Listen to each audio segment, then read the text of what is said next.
Pessoal, sou Marcelo Antunes, sou registrador civil com atribuição notarial em Minas Gerais, mestrando em Direito Urbanístico pela PUC São Paulo, mestrando em Constitucionalismo e Democracia pela Faculdade de Direito do Sul de Minas, MBA em Gerenciamento de Projetos pela FGV, pós-graduado em Direito Imobiliário pela PUC São Paulo, pós-graduado em Direito Público e especialista no programa de negociação na Harvard Law School. A gente está aqui hoje para conversar sobre a aquisição da propriedade pelo registro do título. Essa matéria está elencada no artigo 1245 a 1247 do Código Civil.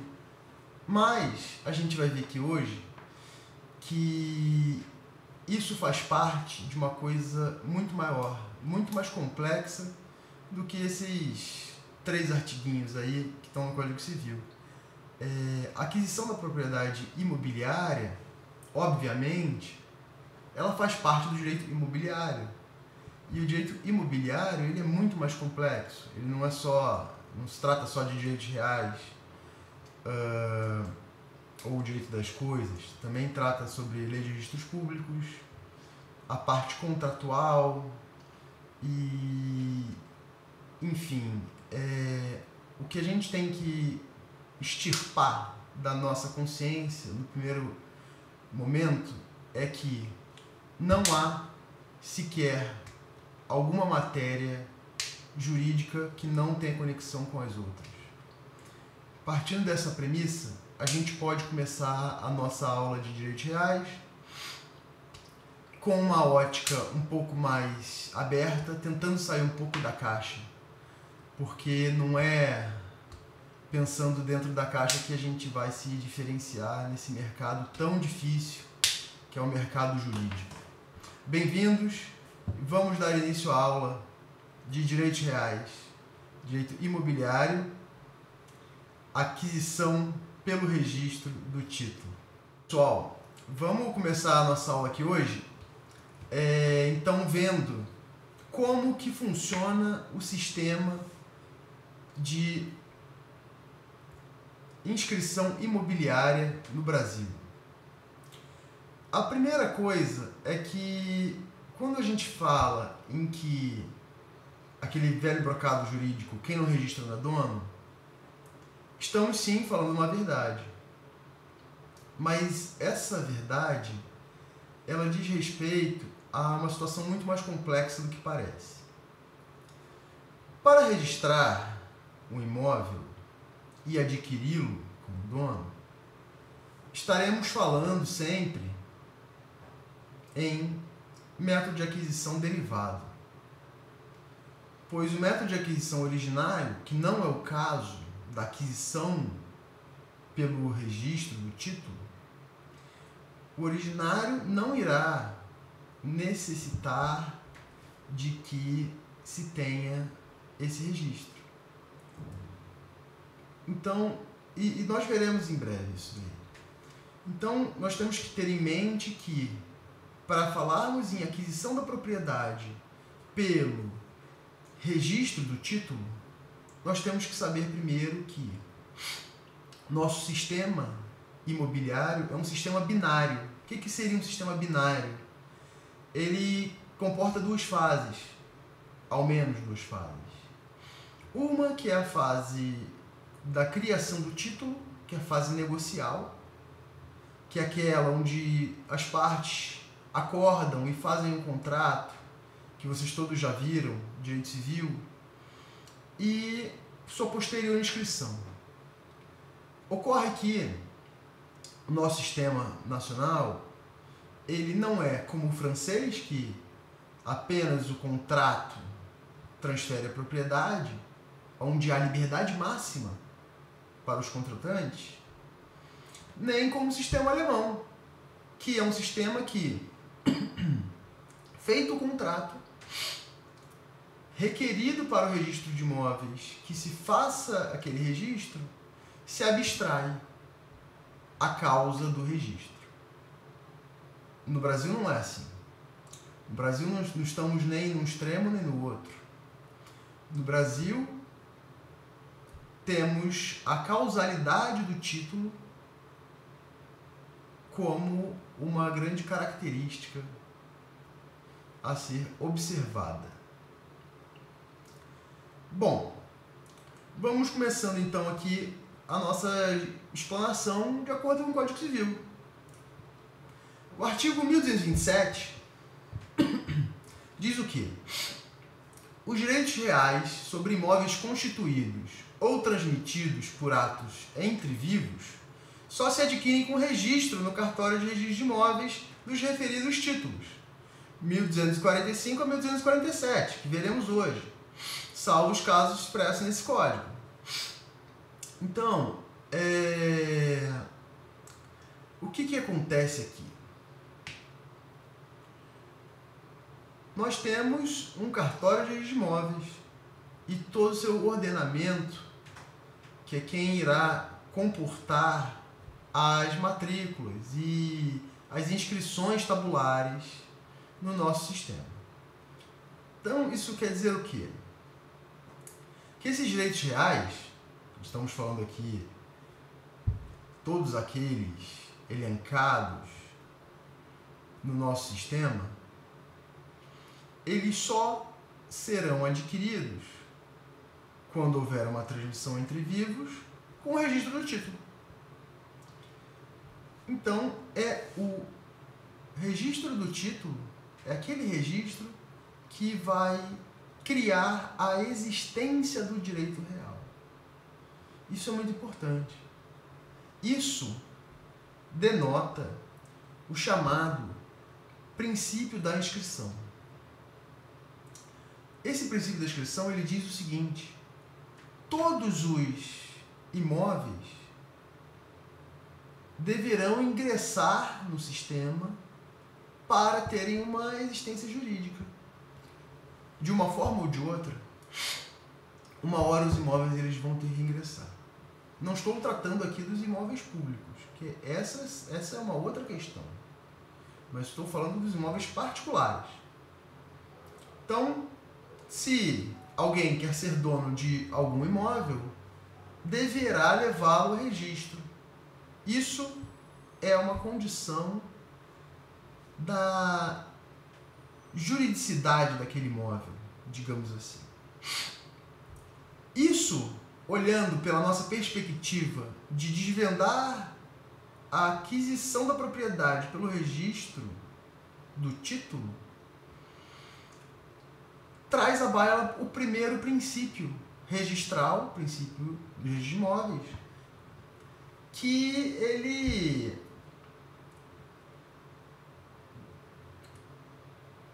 diz que quem não registra não é dono, como eu já disse aqui antes.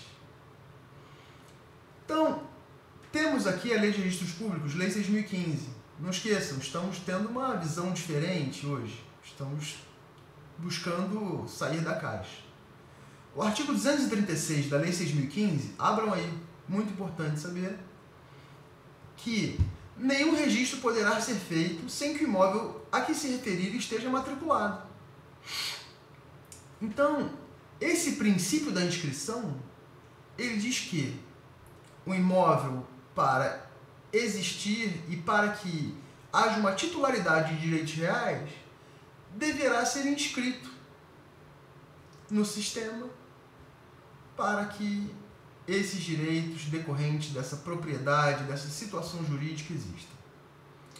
Outro artigo interessante também diz, no artigo 172, no registro de imóveis serão feitos, nos termos desta lei, o registro e a verbação, que são as duas modalidades de ingresso dentro de uma matrícula.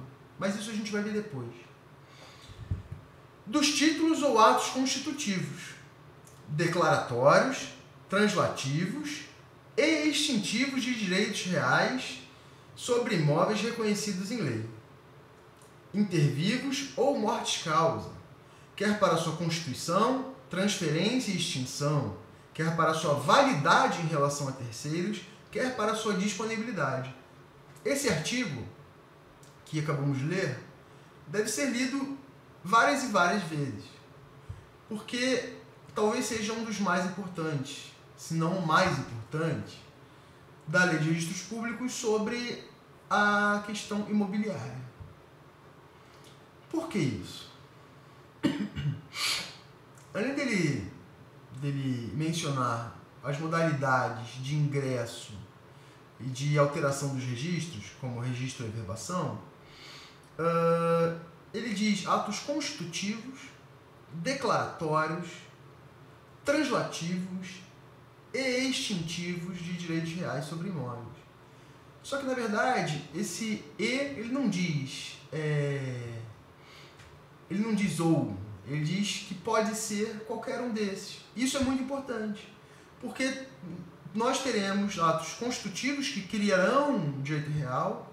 Então, na aquisição do registro pelo título, no 1227, no 1245, como a gente vai ver, o registro irá criar o direito. Então, são os constitutivos que ele está se referindo.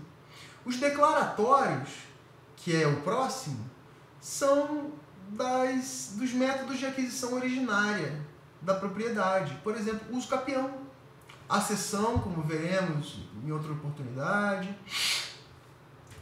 e translativos, que é onde existe um fluxo de titularidade, e extintivos. Ele diz extintos na lei, mas é extintivos. Enfim, vamos dar andamento aqui sobre o princípio da inscrição, que, além disso tudo que ele já disse hoje, ele diz uma coisa interessante também, que esses imóveis eles têm que estar inscritos no sistema para os direitos existirem e para aquele imóvel também existir juridicamente. Francisco José Rezende dos Santos, uma das maiores autoridades nos assuntos de direitos reais e direito real, imobiliário, direito registral, ele diz o seguinte: o princípio da inscrição significa que a constituição, a transmissão e a extinção dos direitos reais sobre imóveis só se operam por atos intervivos, mediante a sua inscrição no registro imobiliário. É preciso saber que o registro imobiliário ele é um processo. Então, aquele título vai ingressar no cartório do registro de imóveis e vai existir um verdadeiro procedimento administrativo. Não vai nos caber aqui agora falar sobre isso, mas é muito interessante nós sabermos que esse procedimento administrativo ele possui um regramento todo específico na Lei de Registros Públicos. A quem interessar, cabe ver. Se as pessoas não sabem que existe esse procedimento administrativo, acabam não entendendo como funciona na prática. Por isso que é sugerido, sim, que se estude depois o direito registral, que ele é mais uma parte do direito imobiliário, mas que tem uma conexão muito forte com o direito administrativo, sem esquecer dos preceitos do direito civil. Mas o princípio da inscrição ele fala uma coisa muito mais interessante do que tudo isso que foi dito, que só haverá disponibilidade, ou seja, eu só vou poder dispor da minha propriedade, pois a gente sabe que propriedade é totalmente diferente de posse, são duas coisas que não podem ser confundidas de hipótese nenhuma. Então, só poderá alienar quem tiver esses direitos. Só que esses direitos, eles só vão existir com registro ou estarem disponíveis com registro.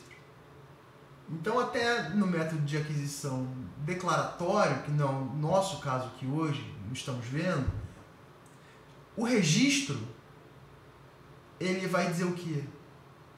Tudo bem, você já era proprietário, mas agora você pode dispor. Que são uma das faculdades do direito de propriedade que a gente viu lá no 1228, não é isso? Então, essa primeira parte é muito importante a gente saber. Voltando à nossa apresentação, a gente precisa estudar agora talvez o que seja o mais importante em relação a imóveis. A gente estuda muito no direito civil os direitos reais, a aquisição dos direitos reais, mas a gente não entende qual que é a influência desses direitos reais no fólio real. O que é o fólio real? O fólio real é a matrícula, é um encadeamento dos direitos reais. Eu não falei há pouco tempo atrás que só pode dispor de alguma coisa quem tem? Isso é um fato notório no direito. Só que o que acontece é o seguinte: o registro de imóveis, a propriedade imobiliária, para afastar um pouco aos céticos que acham que eu estou falando só de registro de imóveis, que não tem nada a ver com direito civil, é o seguinte: a propriedade imobiliária, ela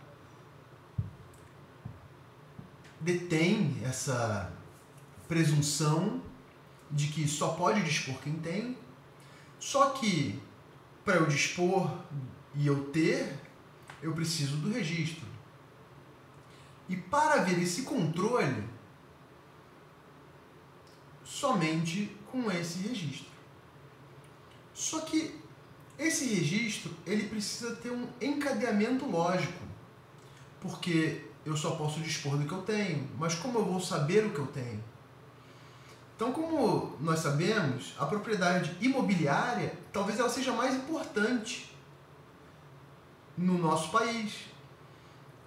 É ela que cria o fluxo negocial, é ela que permite que pessoas peguem empréstimos bancários e tudo mais. Então, esse encadeamento lógico, ele foi instaurado pela Lei 6.015 e talvez o princípio mais importante, depois da inscrição, é óbvio, porque sem inscrição o sistema não existiria, é o princípio da continuidade. Continuidade, ou do trato sucessivo, ou do encadeamento lógico, se você quiser chamar assim, é que você precisa ir registrando tudo que você tem numa ordem que a gente pode ver aqui, numa matrícula. Eu vou mostrar para vocês uma matrícula, como que funciona. Vocês vão ver que primeiro o adquirente compra, depois ele vende, depois quem comprou doa para outra pessoa, e é assim que se instaura a cadeia registral. Então, esse concatenamento lógico está previsto no artigo 195 da Lei de Registros Públicos. Também está previsto, tudo está previsto no direito. Mas muitas vezes a gente não entende como que funciona o sistema sem recorrer a essas outras leis menos famosas, digamos assim. O artigo 195, ele diz o seguinte: se o imóvel não estiver matriculado ou registrado em nome do outorgante, o oficial exigirá prévia matrícula e o registro do título anterior, qualquer que seja a sua natureza, para manter a continuidade do registro. Então, digamos, se o terceiro adquirente quiser vender para o quarto adquirente, futuro adquirente, que ainda não entrou nessa cadeia dominial, ele precisa registrar o título dele. Se ele não registrar o título dele, ele é dono? Não. Quem não registra não é dono. E só pode dispor quem é dono, quem detém o direito. Então o princípio da continuidade, ele, simplificadamente, ele diz isso: que eu só posso dispor do que eu tenho. Só que se eu não estou registrado, se eu não estou inscrito no fólio real, eu não tenho. O artigo 237 ainda fala uma coisa interessante. Ainda que o imóvel esteja matriculado, não se fará registro que dependa da apresentação de título anterior, a fim de que se preserve a continuidade do registro. Esse é um fato muito recorrente. quando a gente, por exemplo, pega e vê que um morto, um falecido, um pai de família, deixou alguns bens para sua prole. Eles não registram o formal de partilha e os herdeiros alienam esse bem. E o adquirente vai chegar lá no registro e falar: olha, eu estou querendo aqui registrar meu título. Assim, opa, o senhor não comprou de quem é dono.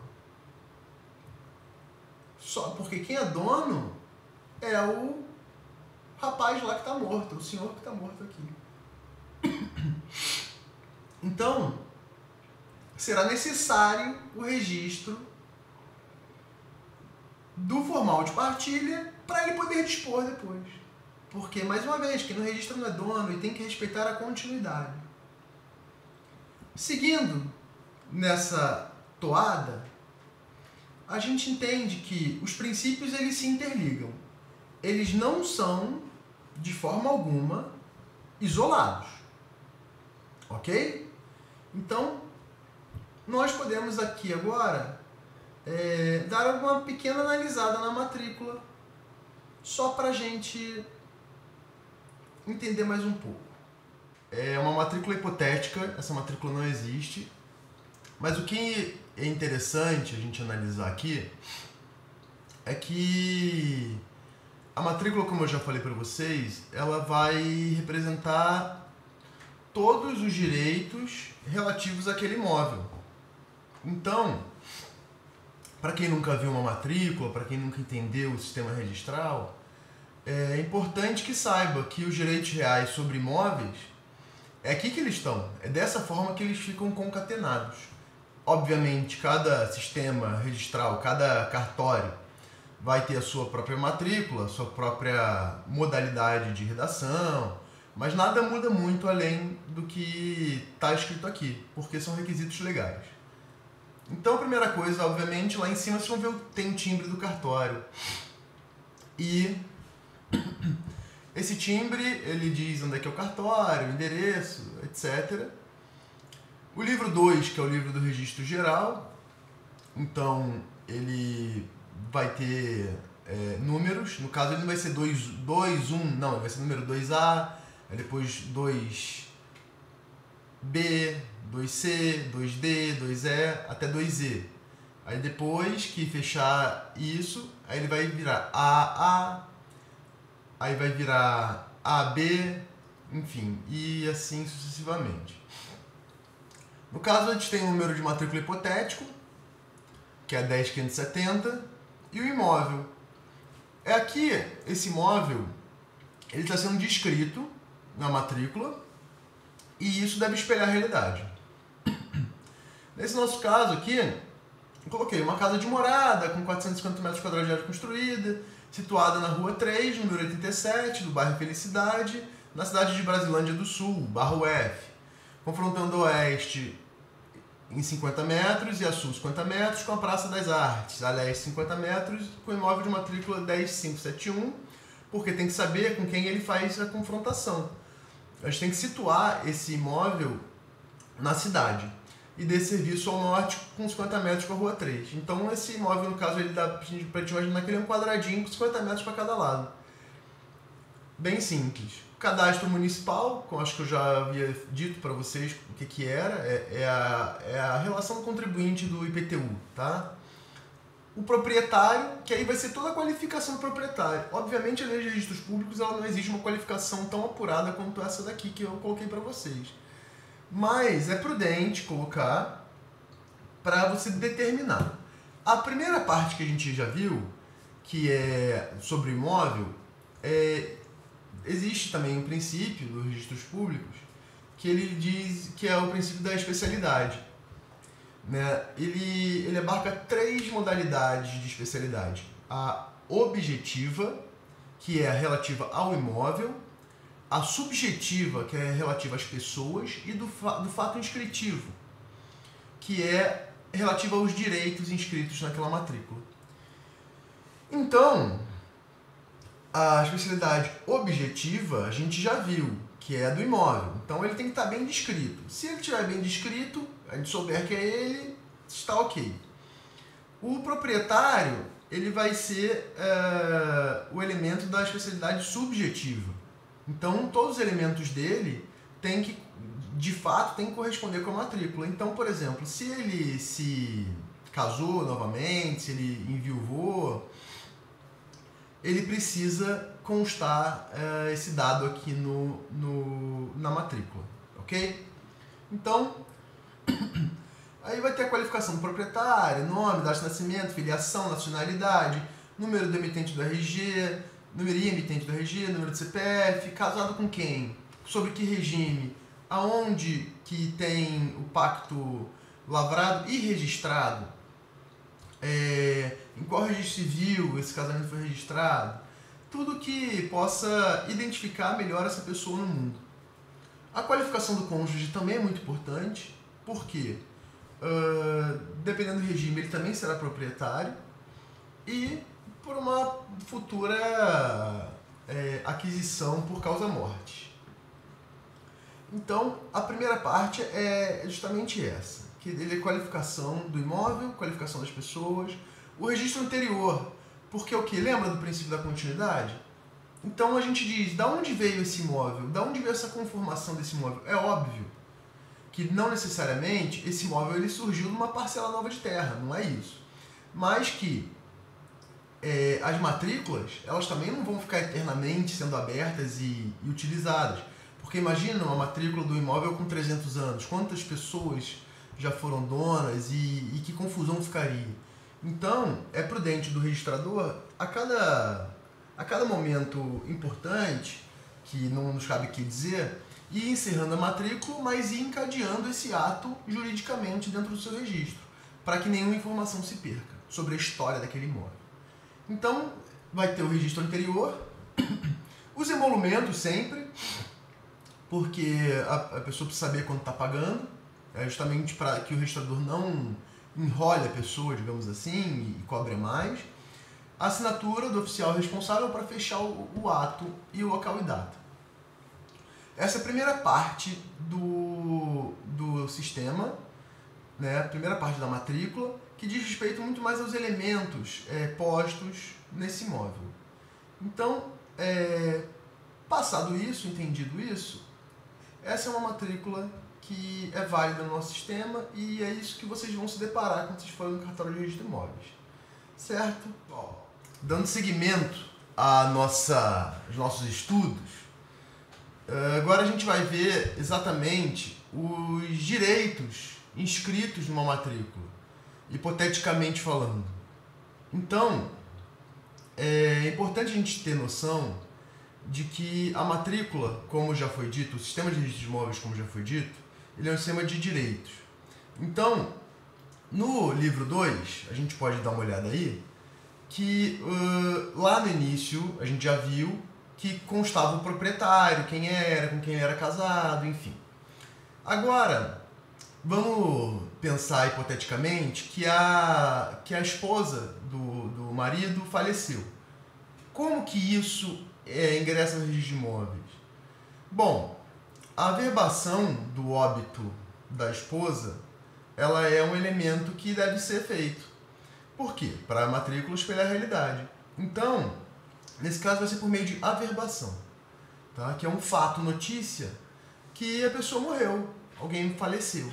Então, olha ali, AV01 da matrícula 10.570, o protocolo está em negrito por quê? Porque é o protocolo que cria o direito, é a data do protocolo que cria o direito. Então, a gente vê que ele é muito mais importante do que a data do registro, porque o registro ele retroage a data do protocolo, como a gente já viu. Então, no texto a gente colocou assim: promove-se a presente averbação para constar o falecimento da proprietária, ela era proprietária sim, XXX, qualificada nessa matrícula em ente anterior, que ela já está qualificada. O óbito está registrado na serventia do registro das pessoas naturais de Brasilândia do Sul, o livro tal, o livro termo tal. Então, quanto ficou os emolumentos dessa averbação, pode ser que tenha ficado ou não tenha ficado, assinatura do oficial, data local. Então, primeira verbação notícia do falecimento. Depois que o falecimento, o que acontece? A herança não transmite-se, artigo 1784, aos herdeiros na época da abertura da sucessão. Então, deve ser realizado o inventário, preferencialmente no cartório de notas, segundo o novo CPC. Há quem diga, inclusive, como desembargador Câmara do Rio de Janeiro, diz que o inventário judicial ele só poderá existir quando houverem menores incapazes ou incapazes. Então, isso quer dizer que a regra agora é inventário por escritura pública. Então, no registro 2, foi aquela aquisição causa-mortes por meio do inventário, realizado no tabelionário de notas de Brasilândia do Sul, livro tal, qualificando sempre o negócio jurídico. Ficou adjudicado. O que é adjudicação? É quando somente há um herdeiro, que é no caso, é o marido. Falando de tal, já qualificado a inscrição, ficando com 100% dessa propriedade. O valor fiscal, sempre importante, porque estamos aqui num sistema que é altamente controlado pela Receita Federal e Estadual. Os emolumentos, assinatura e data e local. É com esse registro que se anuncia a todos de que, além do óbito, que o cônjuge agora é o proprietário. Obviamente, antes ele já era proprietário, porque a gente está tratando de um método de aquisição derivada, mas decorrente por lei, não precisa de registro do título nesse caso, mas há uma necessidade de publicidade. Então, a gente pode ver que realmente foi no momento da morte, mas a aquisição ela só ocorreu com a aquisição da disponibilidade, ela só ocorreu com o registro do inventário. Após o inventário, hipoteticamente falando, podemos dizer que tenha sido realizada uma venda e compra. O cônjuge já não se importava mais em ficar naquele apartamento, muita dor da perda de sua esposa, e ele resolve vender alguém. E aí, então, pelo princípio da continuidade, o que diz? Eu tenho que registrar a morte e o inventário, né? Tem que averbar a morte e registrar o inventário para que o proprietário real ele seja o mesmo da tábula, o mesmo do fólio real, o mesmo que está inserido na matrícula.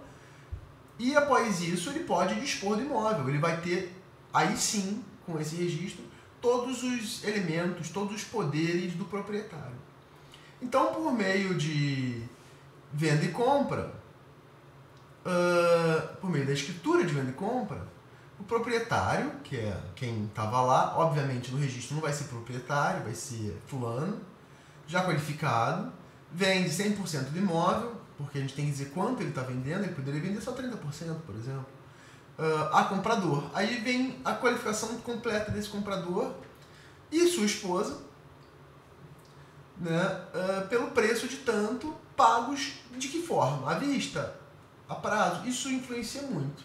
Porque lembrem-se que é um negócio, é um sistema de registro de direitos. Então, a coisa mais importante de saber é que, como eu disse antes, não interessa se a escritura é muito bem redigida, se o tabelião é um próprio poeta. O que interessa é que os registros estejam condizentes com os direitos.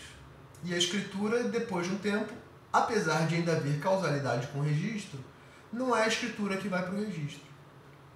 É sim o direito insetado naquele ato notarial, aquele ato translativo notarial. Certo? Aqui a gente termina a nossa análise da matrícula. Eu acredito que vocês tenham entendido.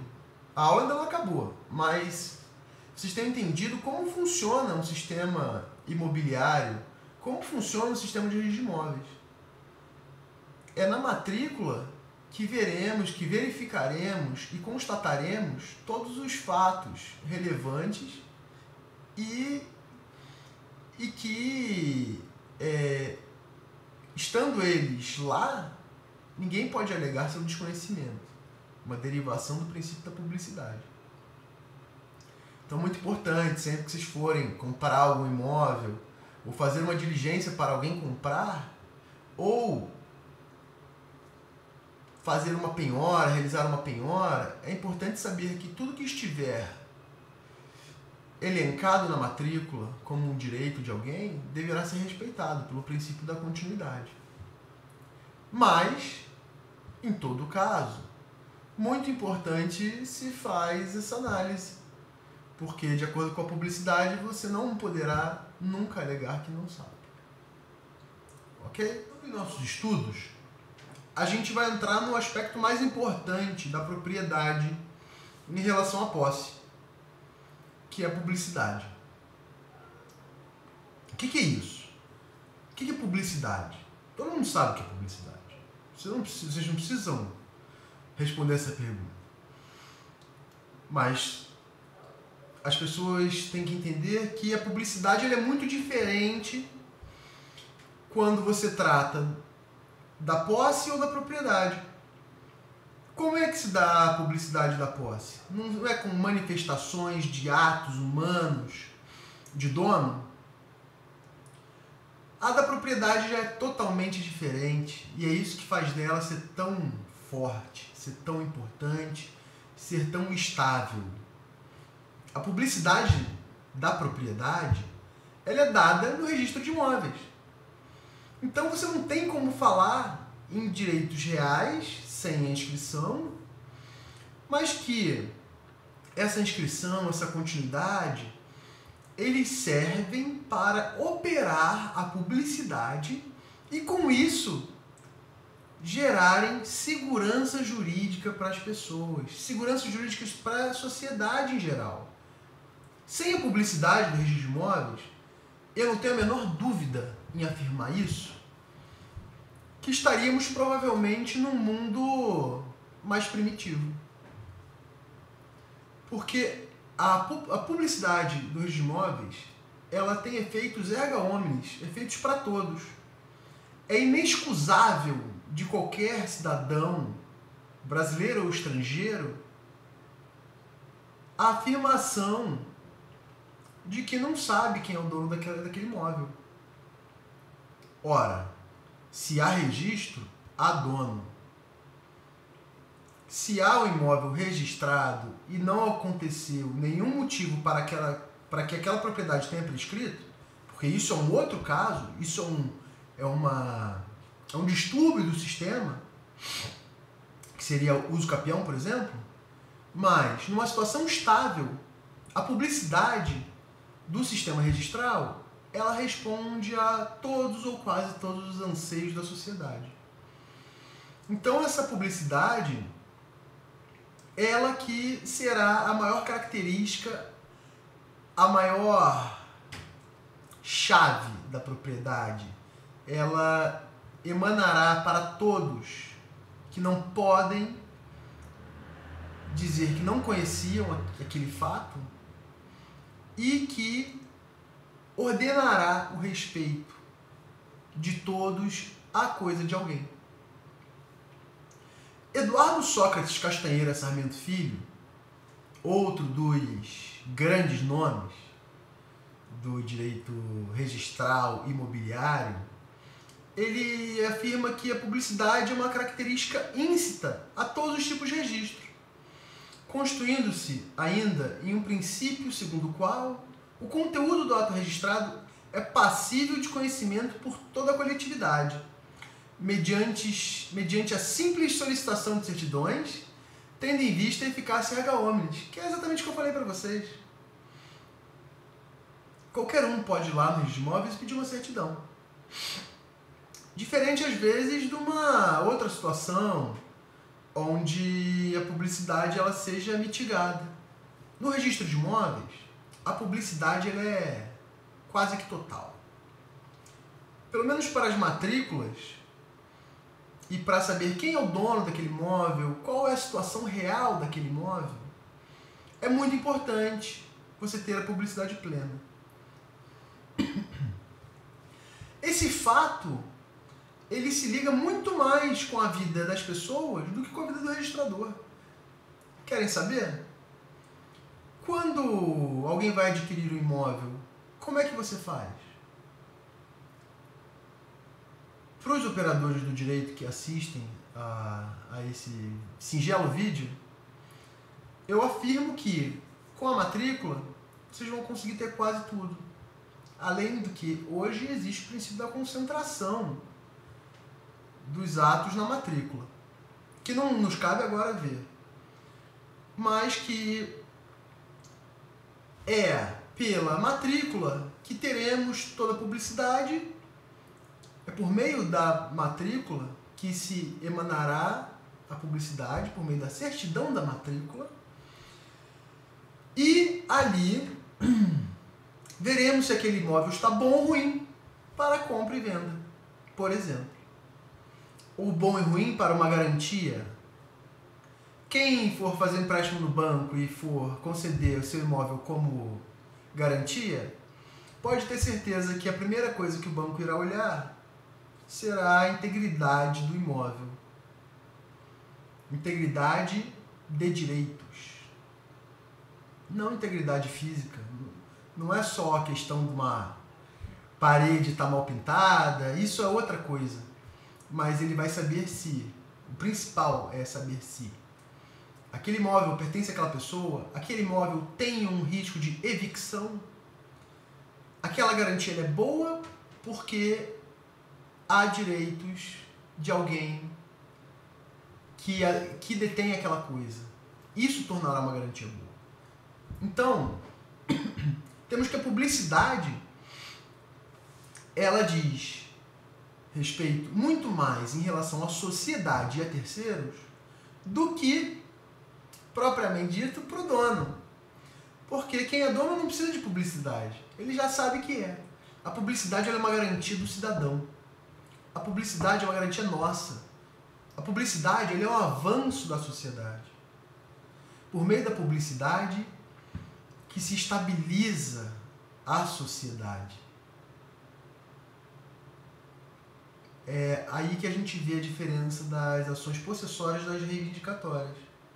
As reivindicatórias são muito mais fortes, porque todo mundo sabe que aquele dono é incontestavelmente, em regra, quem está na matrícula. Então, o nosso professor Eduardo Sócrates, que é o nosso referencial nesse momento, ele divide, obviamente, classificações existem justamente para criar umas diferenciações. Outras podem existir, mas a que nós adotamos aqui nesse momento é essa, que a maioria da doutrina defende. Que o sistema imobiliário ele comporta 3 espécies de efeitos de registro. Um que é a publicidade notícia, 2 que é a publicidade declaratória e 3 que é a publicidade constitutiva. A publicidade notícia é aquela que tem como objetivo informar determinados fatos e atos para conhecimento da sociedade, sem que produzam um efeito especial. Ou seja, os atos que são inseridos como publicidade notícia são aqueles que não criam direitos para o proprietário, mas estão escritos tabularmente para conhecimento de terceiros, mediante, em regra, uma imposição legal. É o caso das restrições urbanísticas e ambientais. Ou, por exemplo, quando o proprietário ele quer criar uma notícia de alguma coisa. Mas a questão das restrições urbanísticas são muito interessantes, porque, obviamente, existe uma discussão se ela seria declaratória, ou constitutiva, ou notícia, mas essas averbações para conhecimento de terceiros, elas garantem, primeiramente, a boa-fé de quem escreve algo lá. Por exemplo, o CAR, que é o Cadastro Ambiental Rural, há correntes que defendem que tenha retirado a exigência da averbação no folho real. Mas há uma publicidade notícia daquele fato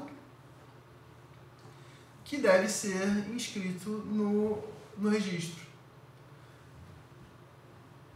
Então, a menção ao CAR, ela não constitui, ela apenas faz uma notícia de algo que já está feito, que é em outro cadastro, que é no INCRA.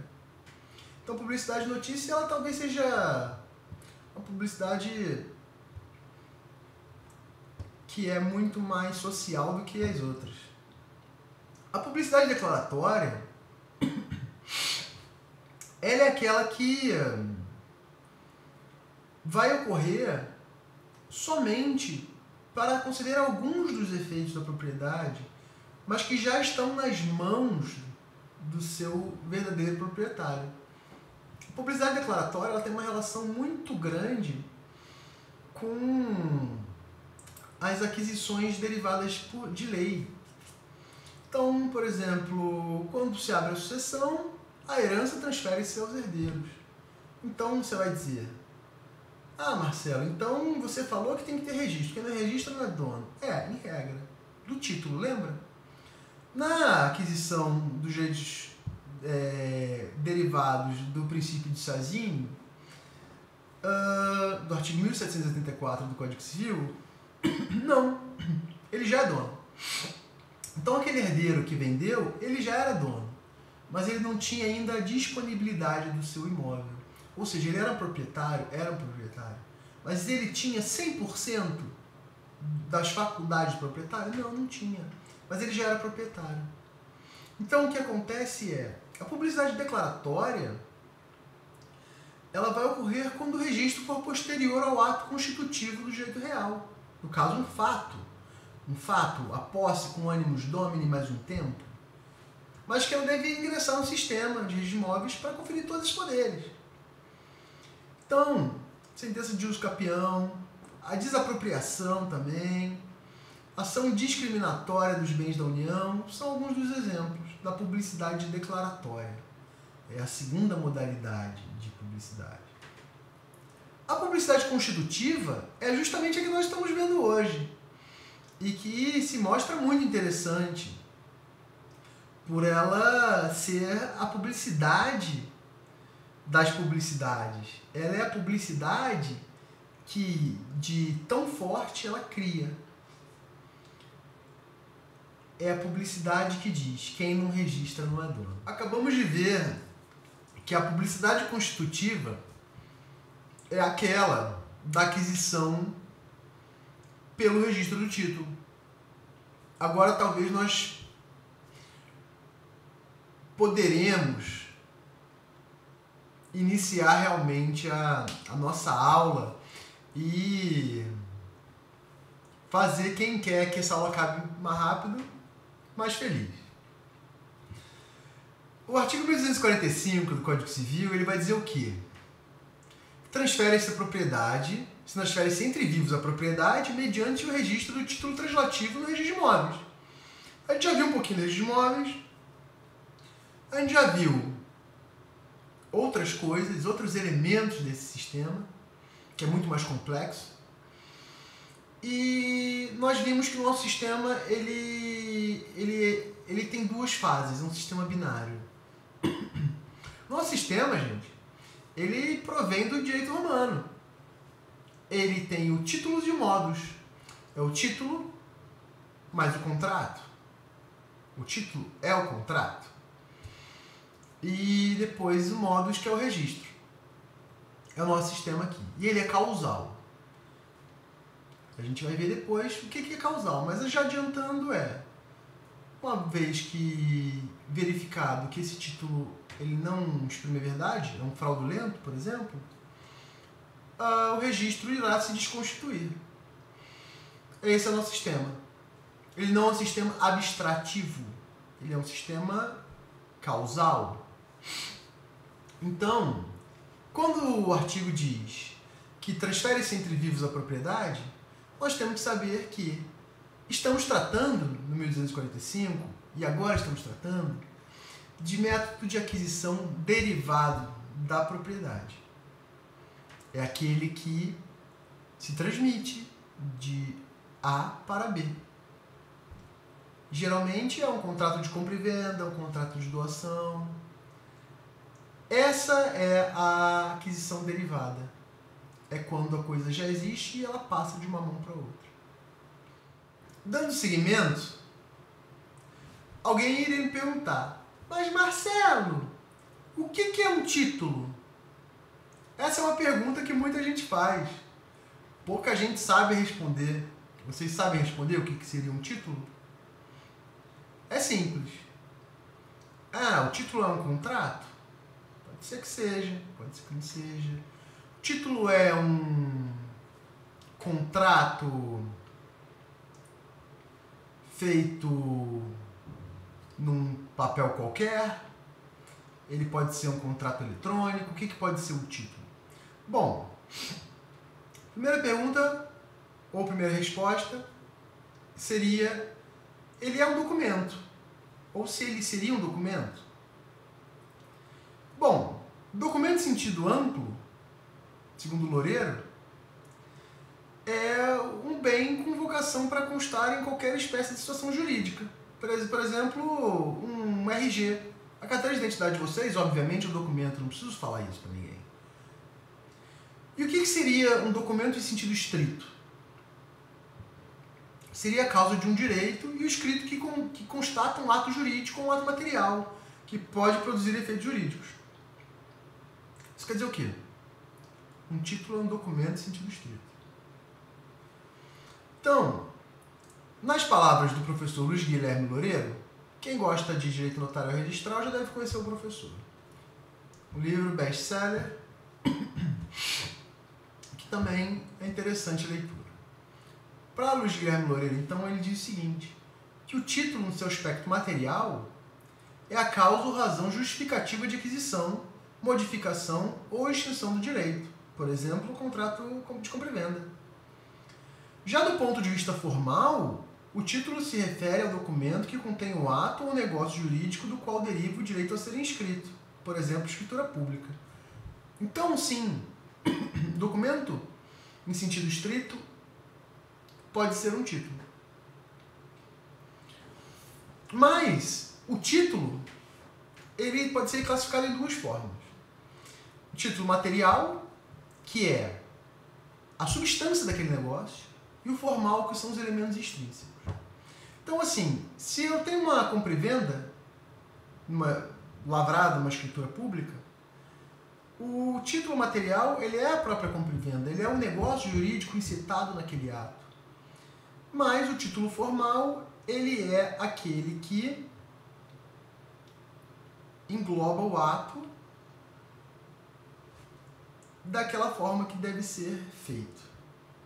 Então, por exemplo, transações imobiliárias acima de 30 salários mínimos exigem, em regra, a escritura pública.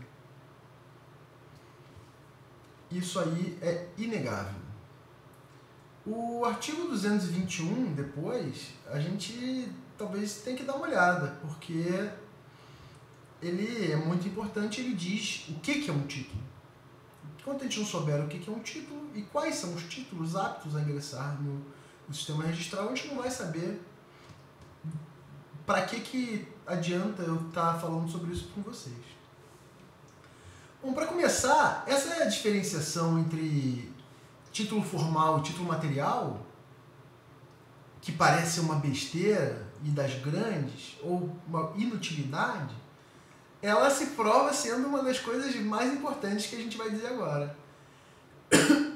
O registro de imóveis, ele não é um registro de título. Como assim? Não entenderam nada, né? O registro de imóveis, ele é um sistema de registro de direitos. Ele não é um sistema de registro de títulos. A escritura bonitinha que vocês fizeram, que a gente que às vezes lavra, se preocupa muito em deixar ela perfeita, etc, etc, de nada adianta na vida prática. Por quê? Não adianta você falar bonito se não vai ser o que você está dizendo, se não vão ser as suas palavras que vão ingressar no registro de imóveis.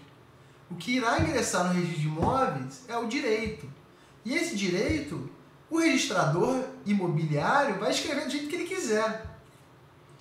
Então, é muito interessante saber que o registro de imóveis ele é um sistema de registro de direitos e não de títulos. Então, isso quer dizer o quê? Que para eu ter uma aquisição derivada, eu preciso de um título translativo. Translativo é aquele que concede um fluxo de titularidade.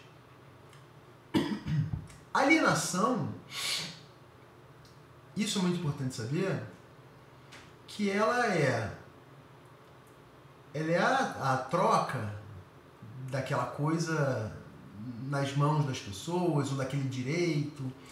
Então, a alienação ela é o modo genérico como a gente insere a compra e venda, a doação, o usufruto.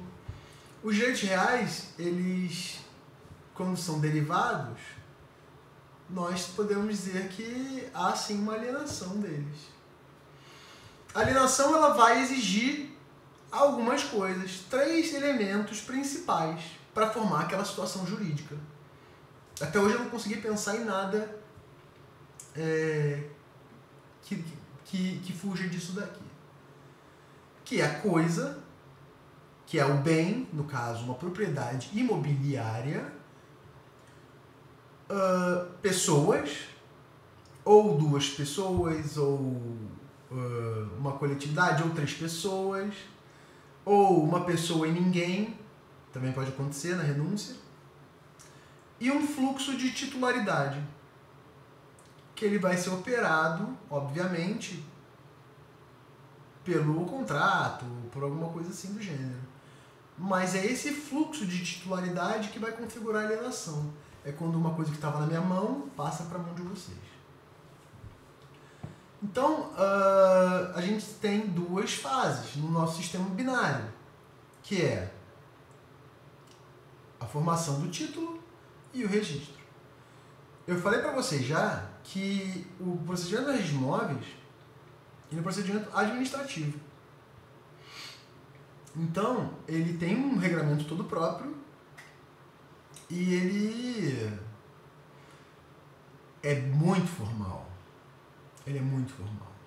Essa formalidade toda, ela, dentre outros elementos, ela fala lá no artigo 221 da Lei de Registros Públicos, quem tiver abre aí, que somente são admitidos a registro. Ou seja, só poderão entrar no folho real alguns elementos, alguns títulos que permitirão que aqueles direitos ingressem no folho real. Que aí ele fala lá, artigo 221, inciso 1º, as escrituras públicas, inclusive as lavradas nos consulados brasileiros. Ok, isso não interessa. Em geral, em regra, quem forma a escritura pública é quem tem atribuição notarial, tabelião, enfim. 2. Escritos particulares autorizados em lei, assinado pelas partes e testemunhas, com firmas reconhecidas, dispensando o reconhecimento quando se tratar de atos praticados por entidades vinculadas ao sistema financeiro da habitação. Depois ele vai dizer os atos autênticos dos países estrangeiros. O 4º, muito importante, cartas de sentença, formais de partilha, certidões e mandados extraídos de autos do processo. Então, tanto as cartas de sentença, né, formais de partilha, etc., que eles provêm do sistema judiciário contencioso, também poderão ingressar certidões. Então, por exemplo, quando aquele imóvel ele tem um cadastro na prefeitura, uma certidão da prefeitura ela pode entrar no sistema para fazer uma averbação, porque geralmente você exige que tenha o número do cadastro da prefeitura na matrícula do imóvel urbano. O CCIR, por exemplo, é um documento do INCRA, não é um ato judicial, não é uma escritura pública. E inúmeros outros.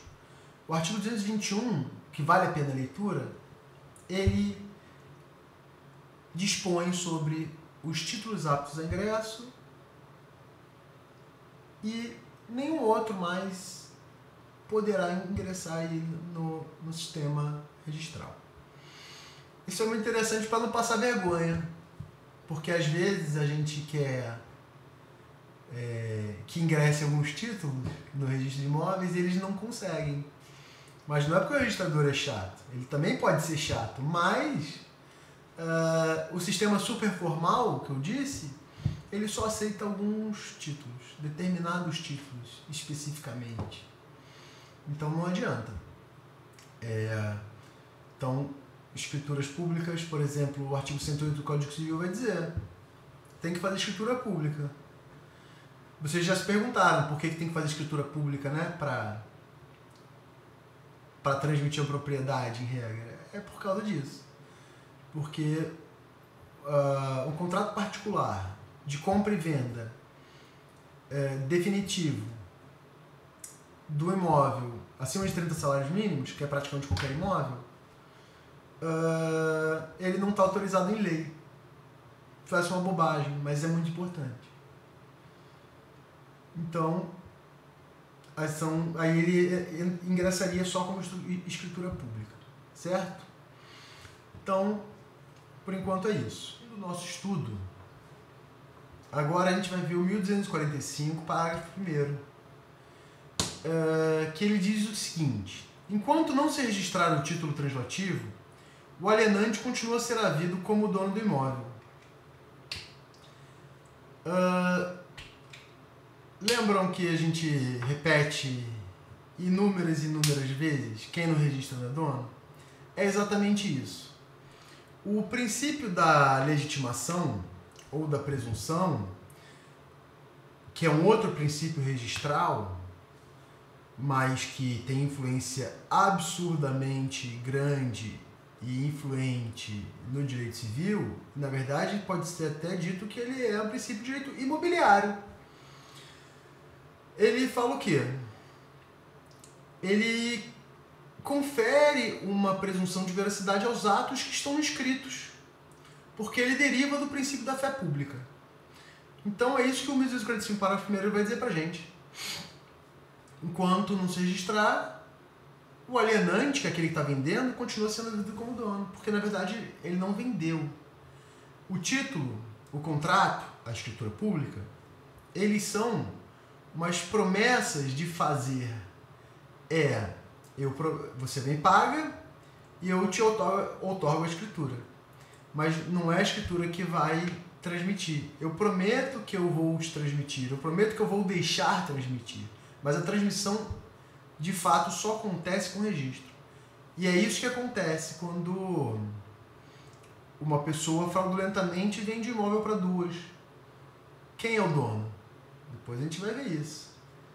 Mas a presunção ela vai dizer que enquanto ele não sair do registro, enquanto não vier um novo registro e substituir aquele, vier embaixo de acordo com o princípio da continuidade, ele vai ser havido como dono. Então, como eu disse, o princípio da legitimação ou presunção, se quisermos chamarmos assim, ele decorre diretamente do princípio da fé pública. Francisco José Rezende dos Santos, voltando à nossa aula, ele vai dizer que fé pública é a autoridade estatal conferida ao registrador. É o valor probante de que gozam os documentos expedidos por ele. É a confiança inspirada de documentos emanados pelo registrador. Então, a fé pública, ela é aquela fé, aquela crença. Vicente Abreu Amadei, desembargador do Tribunal de Justiça de São Paulo, professor da PUC, São Paulo, tem artigo excelente sobre a fé pública, que não nos cabe agora adentrarmos no assunto, mas que vale a leitura para os que são interessados na área.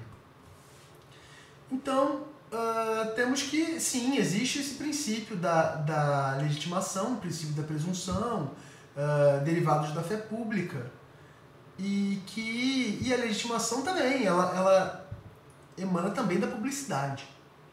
Mais uma vez ela aqui. Partindo para o parágrafo 2º de 1245, temos que, enquanto nos promover por meio de ação própria, a decretação de invalidade do registro e o respectivo cancelamento, olha a causalidade aí.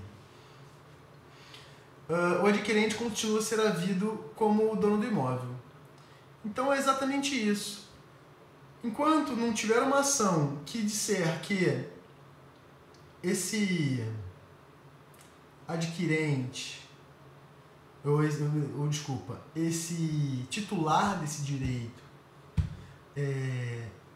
não é de fato o titular do direito, que a causalidade vai dizer não é, ou uma evicção. Enquanto ele estiver lá, ele é dono. E ele pode dispor como dono. A sequela dos direitos reais, ela só opera para quem é dono. Então, você não vai poder reivindicar esse imóvel como seu se você não registrou, ou se você não desregistrou que aquela pessoa que te tomou esse imóvel fraudulentamente fez isso dessa forma e você conseguiu desconstruir o registro.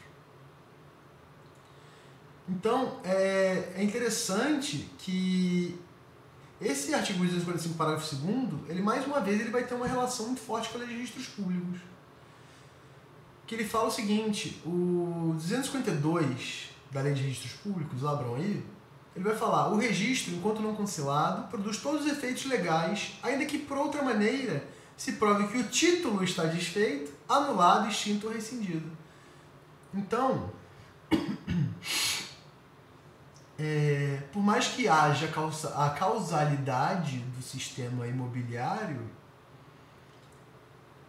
você precisa cancelar o registro. Porque o registro ele possui uma presunção de veracidade, mesmo que você saiba.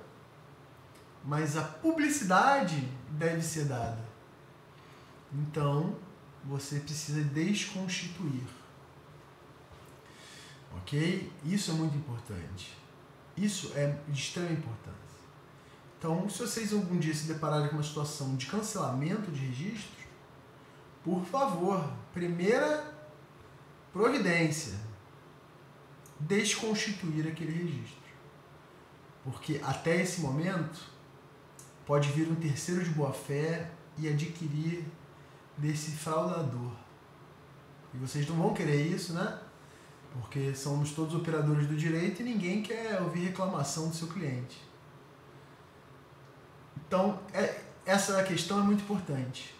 Saber que, embora haja causalidade, e a causalidade ela seja uma característica essencial do nosso sistema, o registro também ele emana uma presunção que precisa ser desconstituída. E que essa presunção ela é mais forte do que a causalidade do título. Porque essa presunção é para terceiros. E o sistema registral não é para gente que está nessa relação jurídica, comprador e vendedor, não. É para a sociedade. Entendendo dessa forma, sabendo que o sistema ele atua não é para as partes, é para terceiros, a gente entende porque, sim, os efeitos do título, do registro, ou do título fraudulento que foi levado ao registro, ou daquela causa fraudulenta, ou daquela causa que não é verdadeira, ela permanece e integra a boa-fé de um terceiro adquirente, de quem, pelo título, foi desconsiderado como dono. É muito importante ter isso em mente. Bom, gente, dando seguimento aqui nos nossos estudos, agora a gente vai entrar no princípio da prioridade. Como assim? Agora a gente vai entrar no artigo 1246, que ele vai dizer o seguinte: o registro é eficaz desde o momento em que se apresentar o título ao oficial do registro e este o prenotar no protocolo. Olha, o efeito retroativo ele vai ocorrer desde o ingresso daquele título no protocolo. Então, isso quer dizer o quê? Se eu entrar com um registro hoje, com um título hoje no registro de imóveis, para ingresso de registro, ele vai ser registrado hoje? Não. Lembra que eu falei que isso aqui é um procedimento administrativo? Em geral, eles demoram 15 dias para qualificar e 15 para registrar. Essa é a regra. Isso é o normal. Então, você vai entrar hoje, digamos que hoje seja dia 1º de janeiro, e foi registrado dia 20 de janeiro. O seu direito ele nasceu no dia 1º de janeiro ou dia 20 de janeiro? Bom, na verdade, o seu direito ele vai nascer no dia que ingressou no protocolo, que vai ser no dia 1º de janeiro, não no dia 20 de janeiro. Por quê?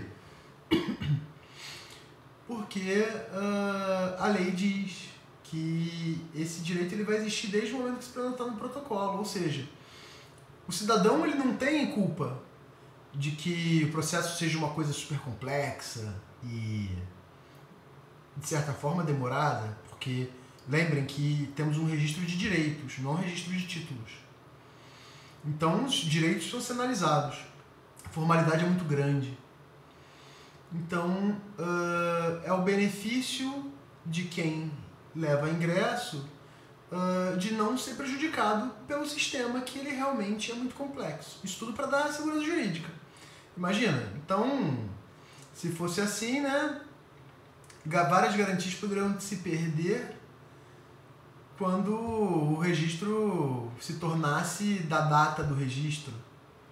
Não, ele tem que ser do protocolo, porque isso é da boa-fé, isso é do sistema. Tá? Então, assim, analisando a Lei de Registros Públicos, eles falam no princípio da prioridade. O que é o princípio da prioridade?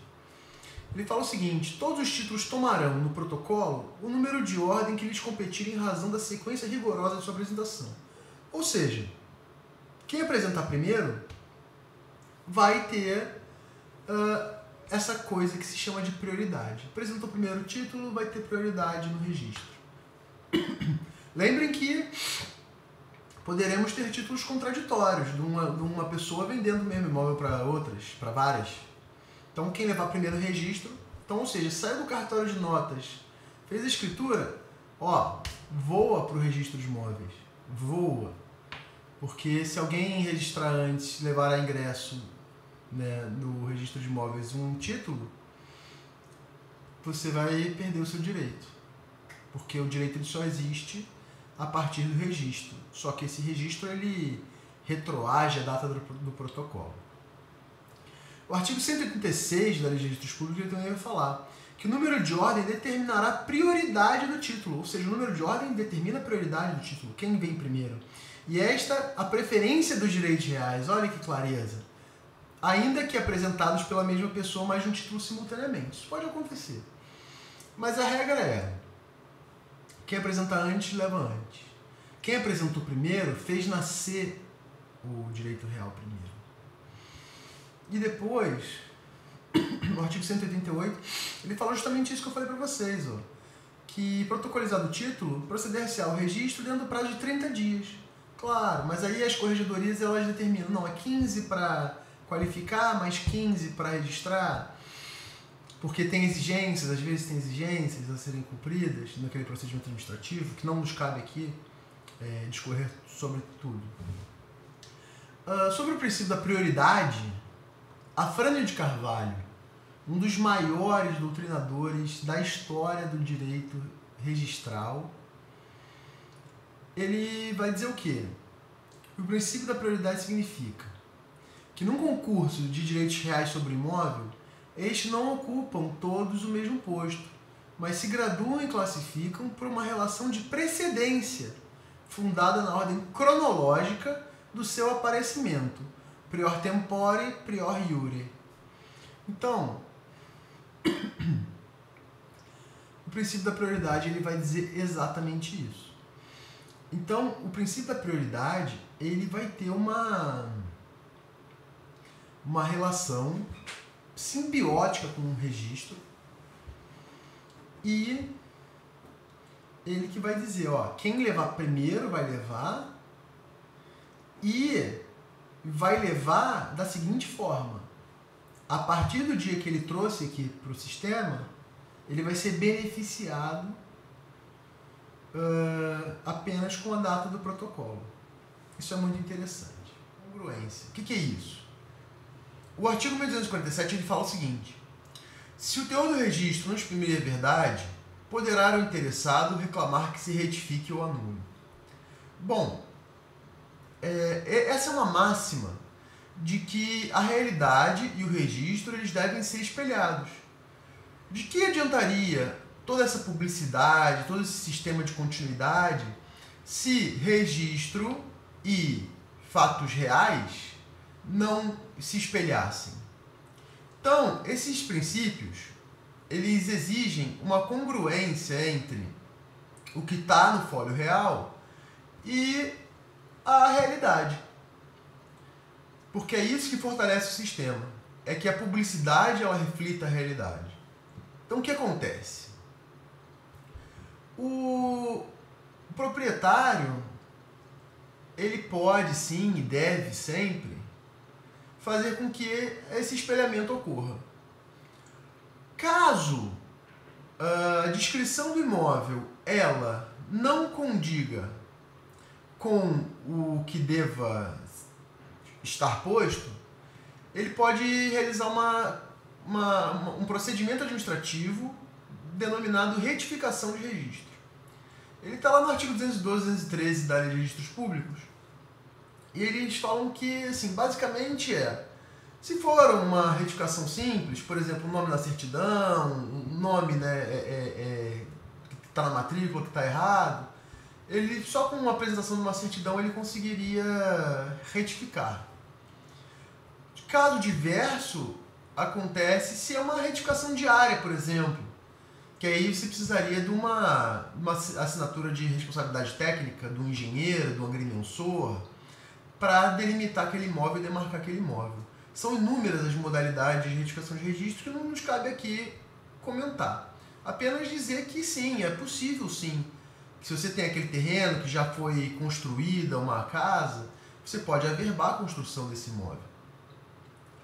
Ocorre que, além da retificação, há casos que é necessária a anulação do registro.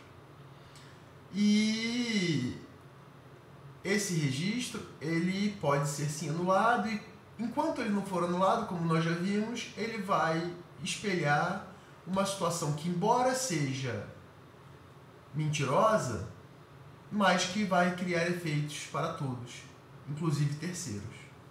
Então isso é muito importante nós sabermos, que é um poder do proprietário, mas ele na verdade é muito mais um dever do que um poder, porque o proprietário ele tem responsabilidade sobre o seu próprio imóvel.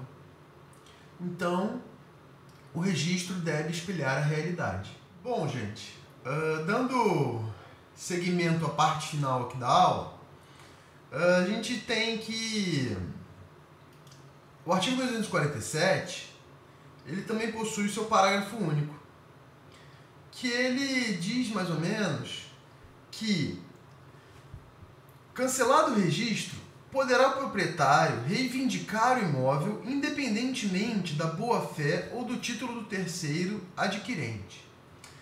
Isso quer dizer o quê, gente?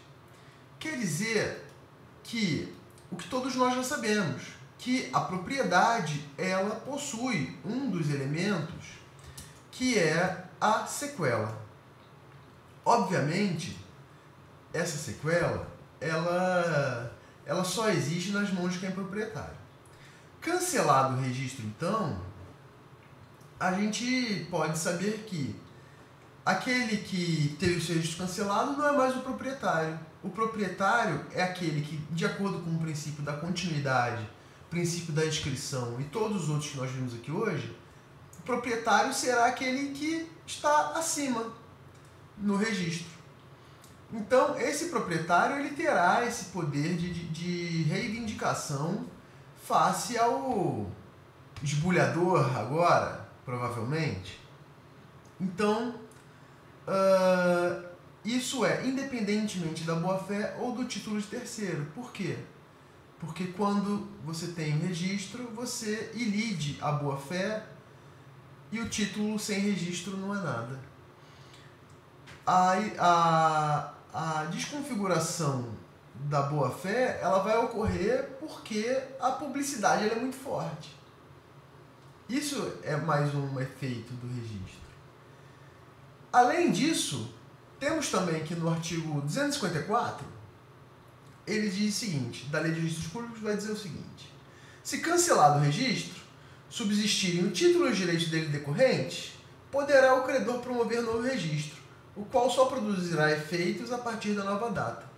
Bom, lembrem-se que temos um sistema de registro de direitos que ele justamente existe para que se tenha uma estabilidade social.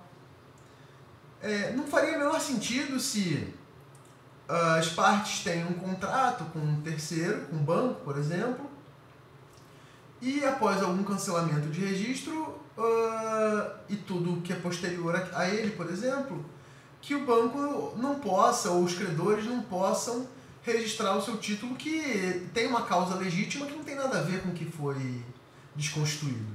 Então é muito importante saber disso, que mesmo que se tenha uma anulação de algum registro, e mesmo que aquele registro tenha sido anulado, se ainda persistir uma causa, ele poderá ingressar novamente. Obviamente que a garantia ela ocorrerá apenas desde a data do protocolo. Então, essa é uma questão muito interessante dos efeitos dos registros em relação aos contratos praticados por particulares. A parte mais sensível, mais interessante dessa aula toda aqui é que existem exceções à sequela do proprietário quando ocorre uma anulação de registro ou, enfim, se desconfigura a causa e se percebe que ela não era válida para uma alienação.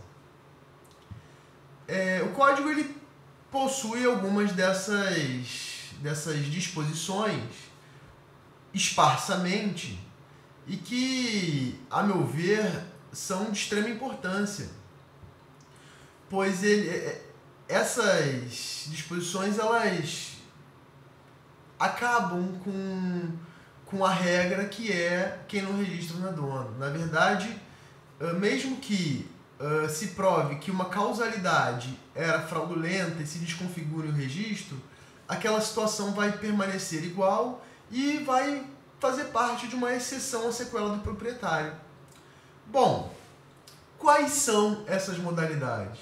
A gente tem algumas modalidades previstas aqui no Código Civil, que, exemplificadamente, seria o uso capião tabular, a venda por herdeiro aparente, a fraude contra credores, pagamento indevido com transferência de imóvel e a propriedade ad tempos.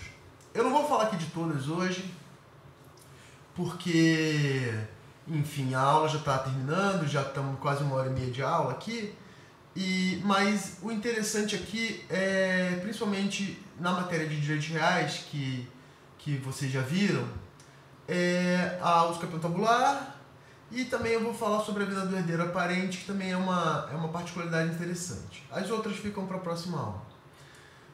A uso capião tabular ela é prevista no artigo 1242, parágrafo único do Código Civil, que ela exige o justo título e a boa-fé.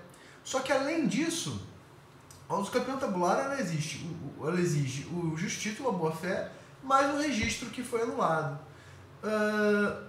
Francisco Eduardo Loureiro, também desembargador do Tribunal de Justiça de São Paulo, uma referência nos nossos assuntos, ele diz que é o que a doutrina denomina uso capião tabular, que serve não para aquisição do domínio, mas para sanar os vícios originais do título derivado.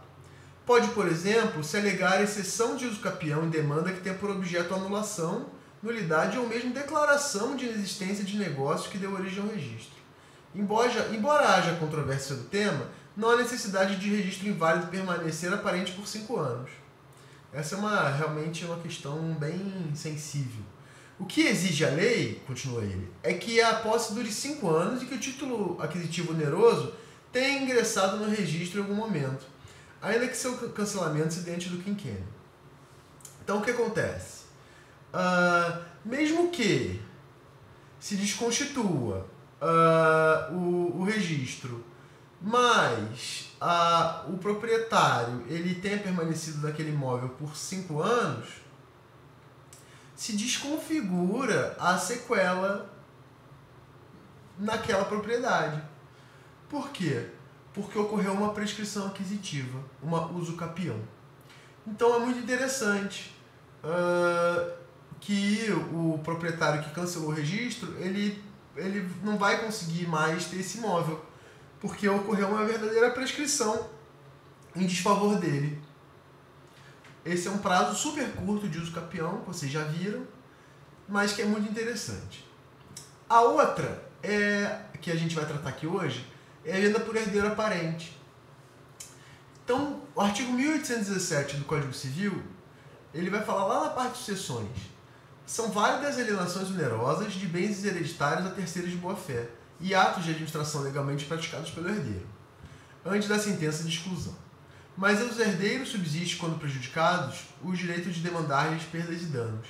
Então, ou seja, a primeira parte ele vai falar o quê? São válidas as alienações daqueles herdeiros que eram os herdeiros aparentes a um terceiro de boa-fé. Óbvio, se configurada a má-fé, aí não. Mas, o que ele vai ter? Ele vai ter a sequela do proprietário? Não. Ele vai ter apenas a ação de regresso contra perdas e danos. Bom, pessoal, era isso. Espero que vocês tenham gostado. Qualquer coisa podem me mandar um e-mail. O e-mail vai aparecer aqui embaixo. E espero tê-los ajudado aí nessa aula. Até a próxima e um grande abraço.